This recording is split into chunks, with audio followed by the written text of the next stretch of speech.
Welcome to the Teenage Mutant Fight Club podcast. Buckle up for a thrilling journey into the extraordinary world of flash fiction. Yeah. This week, we're diving into not one, but two wild tales of teenage heroes Oh, that's going to be good. facing unbelievable challenges. That's right. Forget your everyday stories. These are blockbuster adventures condensed into bite-sized brilliance, just for you. Our first journey takes us to a seemingly ordinary house that's anything but. Oh, I love these kind of stories. Imagine discovering your home is a secret crossroads for time travelers. Whoa. That's the reality for the kids in our first flash fiction story, Time Trespassers. Okay, I'm hooked already. We'll explore their initial disbelief when a bewildered Victorian gentleman appears in their living room, With it.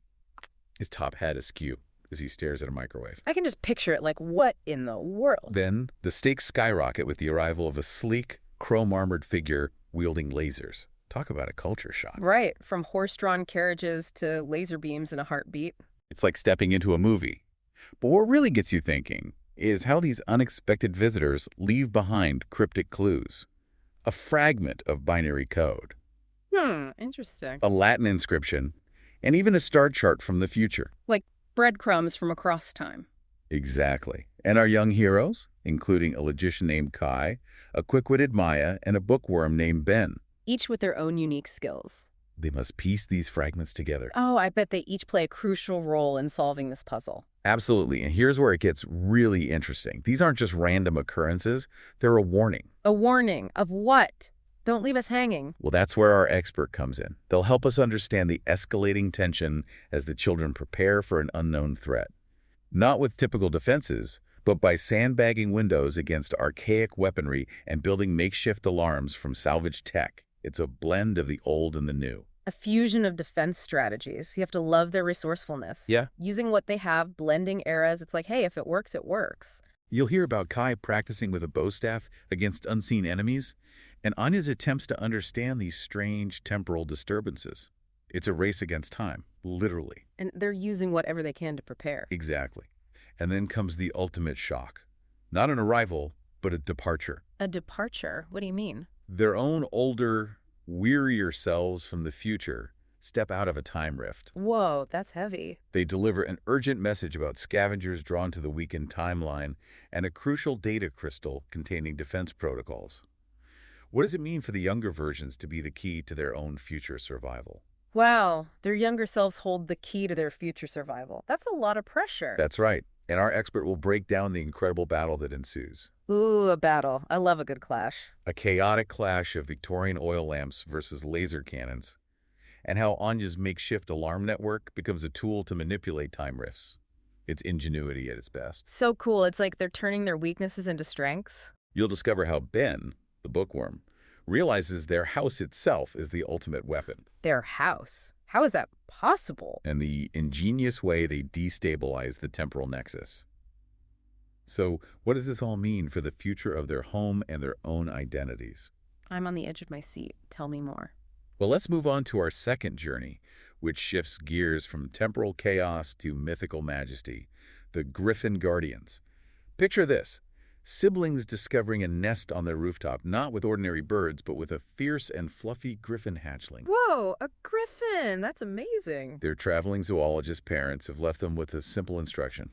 Protect what's precious. Protect what's precious. Those are powerful words, but also quite vague. We'll examine the moment their ordinary life turns extraordinary with the ominous approach of canvas-sailed airships and dangling hooks, sky pirates with their sights set on capturing the mythical beast. Classic sky pirates. I can practically hear the swashbuckling music. Our expert will highlight the motivations of these treasure hunters, drawn by rumor and greed. Greed, it's a powerful motivator.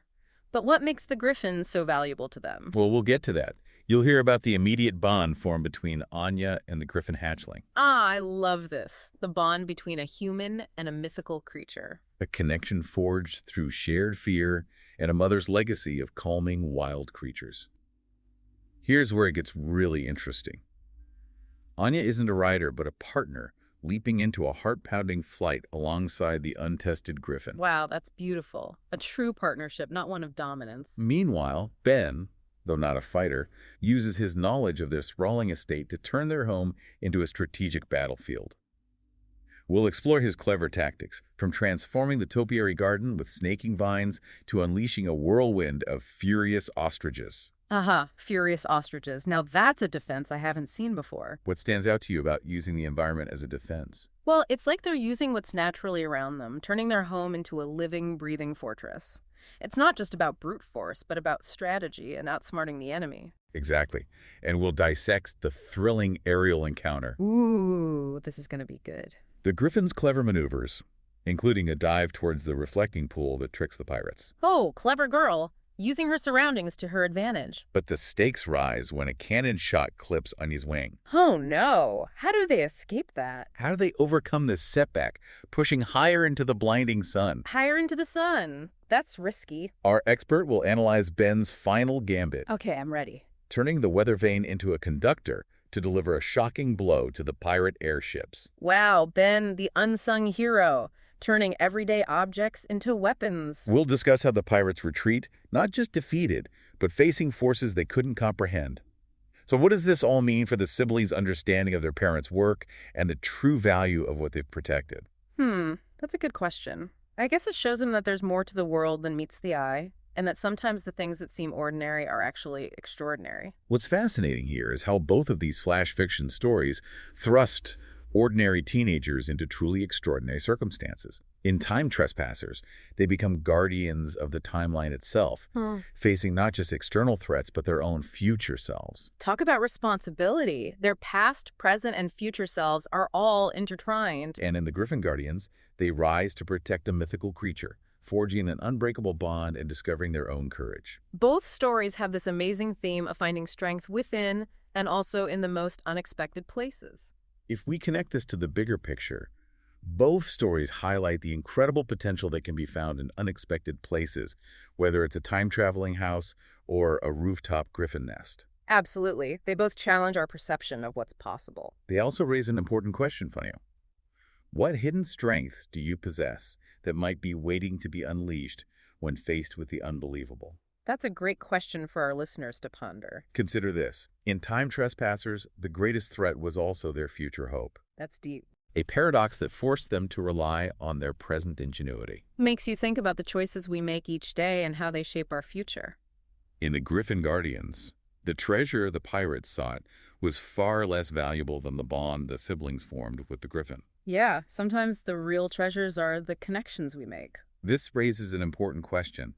What truly constitutes value and strength in the face of the unknown? Is it always about power and wealth, or is it about something more? For your own contemplation after this journey, think about a time you might have underestimated yourself or your surroundings. I bet we've all been there.